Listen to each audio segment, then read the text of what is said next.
Well, it looks like Arsenal is losing one of the players they've been targeting, known as McKennie from Juventus, and Leeds is the one taking over the player. However, match reports are coming in from London and Italy that his agent is talking to Arsenal. Let's wait and see whether a hijack might really happen anytime from now. Then later, Enzo Fernandez bid has been rejected, or latest bid has been rejected. That confirmed to us by Fabrizio Romano. We are talking the Danjuma deal that has been gotten done and dusted in here onto the Rokani Media Football. Welcome to this channel. Smash the like button, comment and share. If at all you're watching us for the very first time, endeavor to subscribe to this channel so as not to miss out on stories that we do upload in here on a daily. As I speak, we are left with like 40 subscribers to hit 11,000 subscribers on this channel, so continue to subscribe, because the more you subscribe, the more we get into the reach of the numbers of people that we want to this channel. Not so continue spreading the love, guys. Continue spreading the love and keep it Rokani Media Football. Now, there is a little bit of confusion here, but should we side with Fabrizio Romano, or we should side with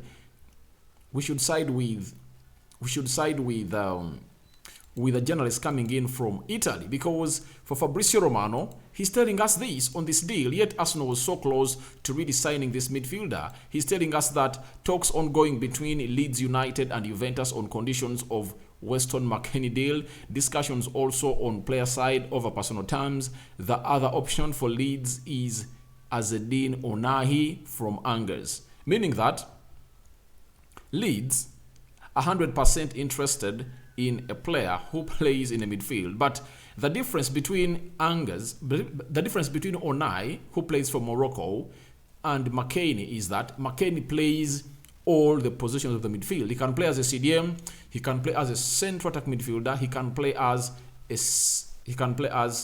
CDM, box to box midfielder, and a central attack midfielder. But for Onahi, I believe Onahi is a central attacking midfielder, according to me, according to how I really saw him. You get?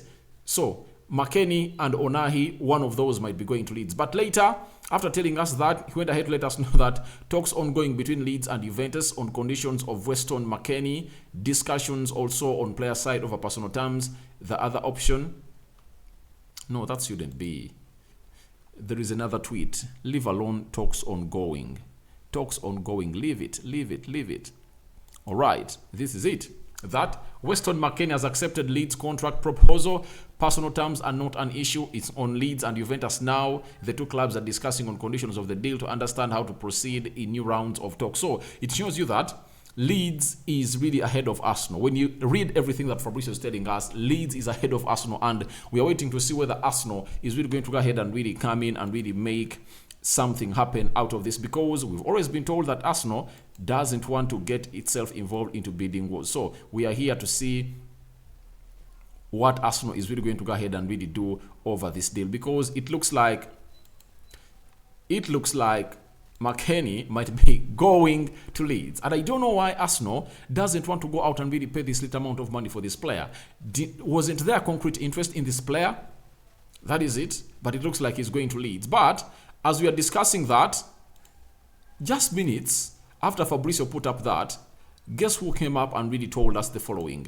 A journalist from Italy. The reason as to why I've added this to this story is that this journalist, known as Nicola Balesi, is coming in from Italy, and is telling us that Weston McKennie's agents are in England discussing a potential move with Arsenal.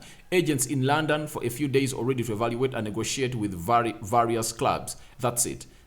Also Arsenal and Leeds, not only. So it means that the agent of McKennie is in London and has been there for days discussing with Arsenal and Leeds. Now, can Arsenal make a late pull-up or a late hijack of the deal? That is the most awaited story to see about, because it looks like Leeds are really ahead of Leeds ahead of Arsenal, and they're overhead of Arsenal in this deal. So let's wait and see how things are really going to go ahead and happen, because people might really come out and say it's done.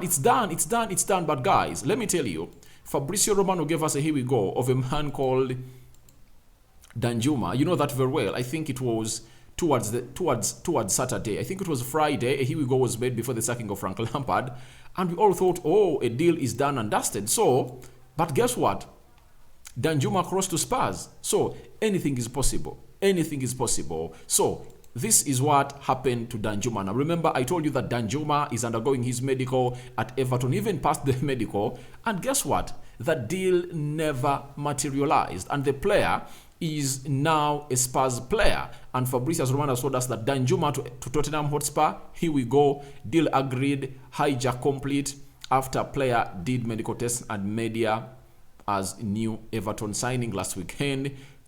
Tottenham Hotspur, loan deal agreed with Villarreal. He's on his way for medical with Spurs. So it shows you that a deal can turn around in any aspect. You get?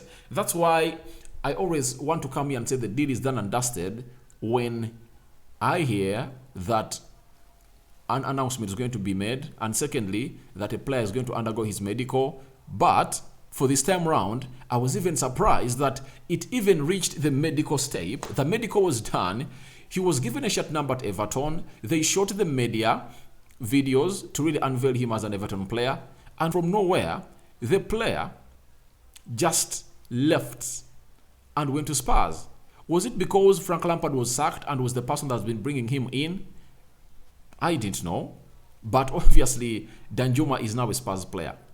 That's it. So, for McKennie to Leeds, it's not yet concrete and known about this. So, we are waiting to see what the thoughts are really going to be and what the final say is going to come in from the likes of Fabrizio Romano, because Italy is telling us something different and Fabrizio is telling us something different. Though Fabrizio Romano and Baresi all come from Italy, but the journalist in Italy is telling us that Arsenal has held discussions with the player's agent for like 2-3 days, and obviously we're waiting to see how that goes. That confirms you that Arsenal is really in need of a central midfielder that really plays in very many positions. As they brought in Trossard, who plays different positions, I think they're also interested in a player known as McKenney, because he plays almost in all the positions in the midfield. Now, Fabrizio Romano has gone ahead and really told us about Enzo Fernandez deal, because Fernandez is really, it's not, Fernandez is really one of those players that they are really interested in, and that is Chelsea. And there is another known as Malo Gusto, and Fabrizio told us that an opening bid was rejected by Lyon. For Malo Gusto, negotiations are ongoing, and Lyon wants to keep the player until the summer. Chelsea made a separate bid for Enzo Fernandez last week. Benfica want release clause still, 120 million euros. That was via YouTube. So when you look at such things, you ask yourself, what is Chelsea all after? You get? Why did Chelsea go in for Mykhailo Mudryk, yet it wasn't the most important position to settle at Arsenal? I believe they had a deficiency in the midfield area. Even if all their midfielders are variable, you can't compare their midfield to that of Arsenal, Manchester United, and Man City. So, Jorginho, N'Golo Kante, Zakaria, Kovacic, I think they still lack a lot of steel in the midfield. They need to add a lot in their midfield. So when you look at Chelsea, they spent 100 million euros on Mykhailo Mudryk. You get? And they had really turned out of the deal of Benfica. Maybe they really said, let's pull out of this deal of Benfica, and they'll go ahead and really call us. And they went in for Mykhailo Mudryk. After spending that amount of money on Mykhailo Mudryk, Benfica was adamant. And obviously, a team called Chelsea said, all right, we are back to negotiate. And they made a bid last week, but Rui Costa, the president of Benfica, has told them, I want 120 million euros, because you made a bid of 100 million euros, and I told you, get me 120 million euros to get the player. And you turned on me, you turned heel on me. Do you know what you did? You went in and signed a player known as Mykhailo Mudryk for 100 million euros from Shakhtar. Yet, you were only supposed to add 20 million euros to get in the player. Now, there is no mercy on you. Get me the money, because any team that is trying to sign Enzo Fernandez in the January transfer window, it has to cough close to 120 million euros. Now, Chelsea want to land this deal immediately. You know why? In the summer, the clause is really going to put Enzo Fernandez deal close to 80 million euros or 90 million euros. So Chelsea knows that very many teams are really interested in signing this player. So they are trying to make all efforts to get it done in the January transfer window, because if they don't get him in January, trust me, in the summer, they won't compete. One, they won't be in the Champions League because I don't see them making the Champions League. Secondly, other clubs having money will be there. And I think Chelsea are afraid of Manchester United because United is going to be sold by the end of March. And new owners are coming in through and they're having money to invest. What does that mean? It means Erik ten Hag is an admirer of Enzo Fernandez. He'll be in for that. So it shows you that Chelsea are hurrying everything to get this deal done, because if they don't get this deal done, the player is not going to go their side, because he'll be wanting to play Champions League football and Chelsea won't be in the Champions League. Secondly, there is a FIFA rule that has been really changed. It's going to be changed soon, but it's a proposal that no team is supposed to give a player a contract of more than 5 years on signing him. You get? Why? This is the trick that Chelsea had used to bypass the financial fair play rule. That's it. That is it. So he wanted Chelsea were giving Mudryk 7-8 years contracts. You see, so such that when you break down their deal, it really fits into the financial fair play, because what they do, they say you've paid 100 million euros for Mudryk and you've signed him for 8 years.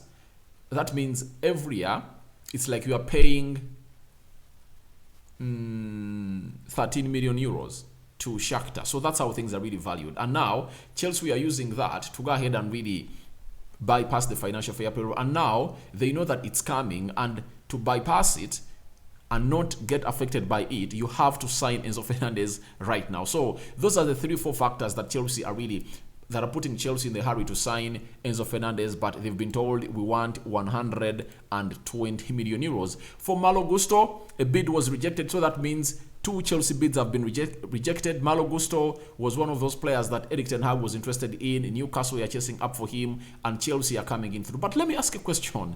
Does Chelsea have scouts? I don't believe Chelsea have scouts, because we've not seen a player scouted by Chelsea. Apart from Ndweke, Fofana, look at the levels of players they've been scouting. Now, when you look at these elite players, the Mudryks, he was scouted by Arsenal and Chelsea hijacked in. Enzo Fernandez was scouted by Manchester United, remember, during the era of Rafragnik, and Chelsea's in for him. They want to hijack him. João Felix, it was United and Arsenal in need of this player.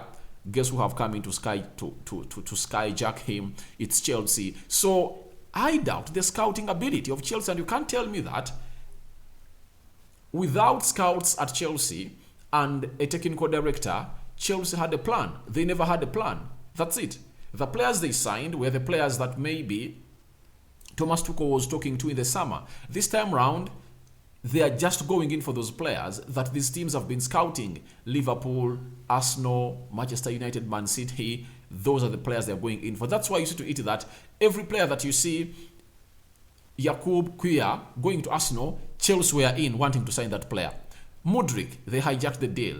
Cody Gakpo, they tried to. So I doubt the scouting system of Chelsea and how efficient it is, because it looks like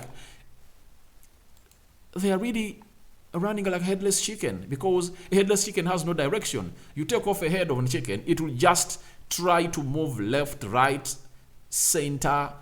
That's how it is. And I think Chelsea are really like a headless chicken, these transfers. So I'm waiting to see how everything is going to go on and happen in there for you. And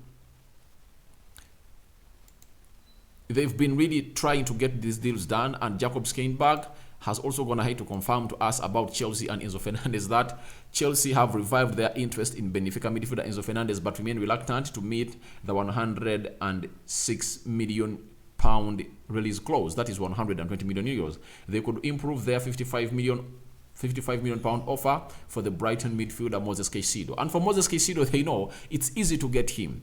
Even if they're not in the Champions League, they can convince Moses Caicedo to come in through. But for Enzo Fernandez, if they're not in the Champions League, they are not getting him. That's why they fear competition, because no team can go out this winter transfer window to call for 120 million euros. But Chelsea has the money, but won't they be out of the bracket of the financial fair play rule? That's the huge question. And Duncan Castles has also gone ahead to throw in something concerning